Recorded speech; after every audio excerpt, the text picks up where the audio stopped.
2022년은 박근혜 대통령과 우리 공화당 그리고 진실과 정의가 승리하는 해다! 아까 임덕기 회장님께서 보수의 장자라는 그런 표현을 쓰셨습니다. 오늘 저의 이야기도 그에 관한 것입니다.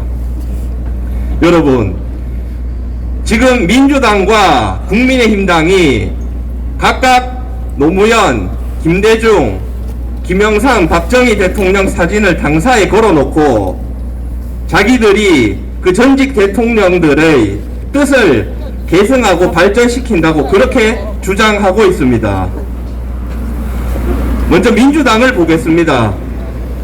민주당이 김대중, 노무현 대통령의 사진을 걸어놓고 그 정신을 계승한다고 하는데요. 그 역사적으로 과연 진짜 그렇게 했는지 한번 찬찬히 살펴보겠습니다.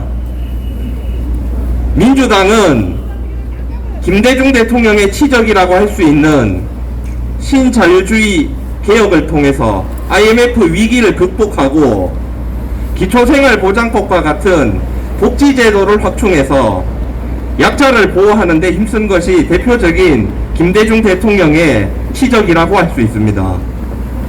그런데 민주당 지난 5년간 어떻게 했습니까?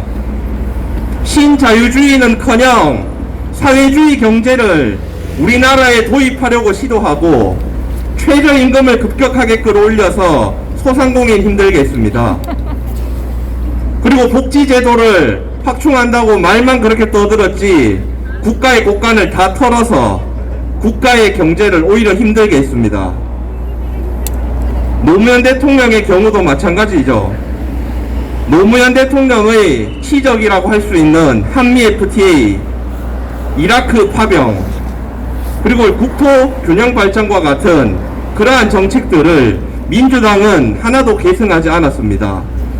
한미 FTA는 2012년에 한명숙이 대표할 때 자기들이 총선 이기면 다 폐기 파기한다고 했고, 노무현 대통령이 구국의 결단으로 내린 제주 해군기지 같은 경우에도 자기들이 이기면 다 파기하겠다 그렇게 말을 했습니다.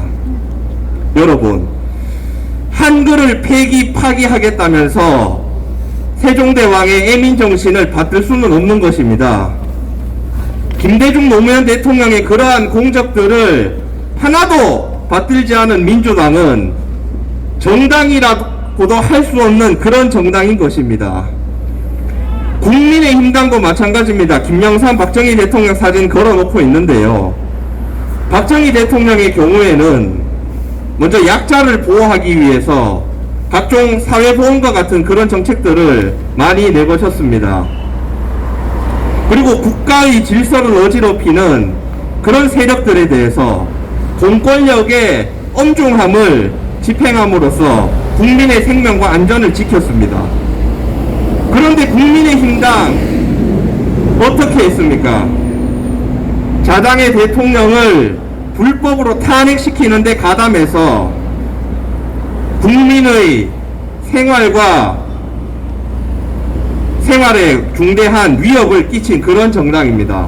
그렇기 때문에 국민의힘당도 박정희 대통령의 정신을 계승한다고 말할 수가 없는 것입니다. 그렇다면 대안은 한 가지입니다.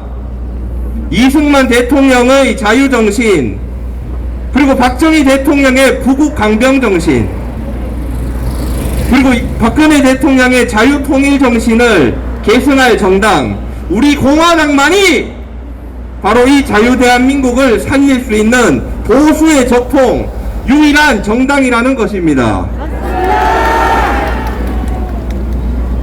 자신들의 선배 세대의 그러한 뜻을 하나도 받들지 않으면서 자기들이 진보 개혁의 대표 주자라고 말하는 민주당이나 자당의 대통령을 탄핵시켜 놓고 대통령 뽑아달라고 하는 그 국민의힘당이나 정당이라고도 할 수 없는, 이념 집단이라고도 할 수 없는 그런 정당이기 때문에 우리 공화당만이 보수의 장자 역할을 할 수가 있는 것입니다. 맞습니다. 여러분, 죄 없는 사람이 감옥에서 나왔기 때문에 그 다음 차례는 죄 지은 사람이 감옥 가는 것입니다. 죄 지은 사람이 감옥 가기 위해서는 그 죄를 분명히 물을 수 있는 강단 있고 강력한 힘을 가진 우리 공화당만이 그것을 해낼 수 있는 것입니다.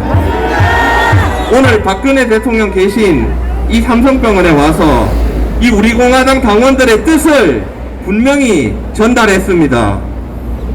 그렇다고 우리가 뭐 바라고 뭐 박근혜 대통령이 우리 지지하기를 바라고 뭘 바라고 하는 게 아니기 때문에 우리는 그냥 우리의 길을 뚜벅뚜벅 걸어가면 됩니다.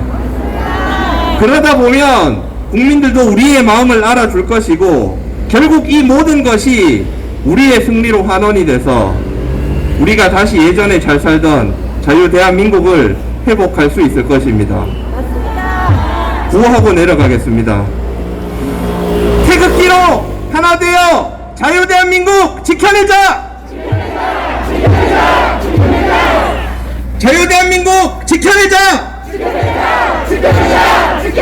감사합니다. 역시 윤석위원장 대단하죠. 다시 한번 큰 박수 부탁드립니다. 다음 순서를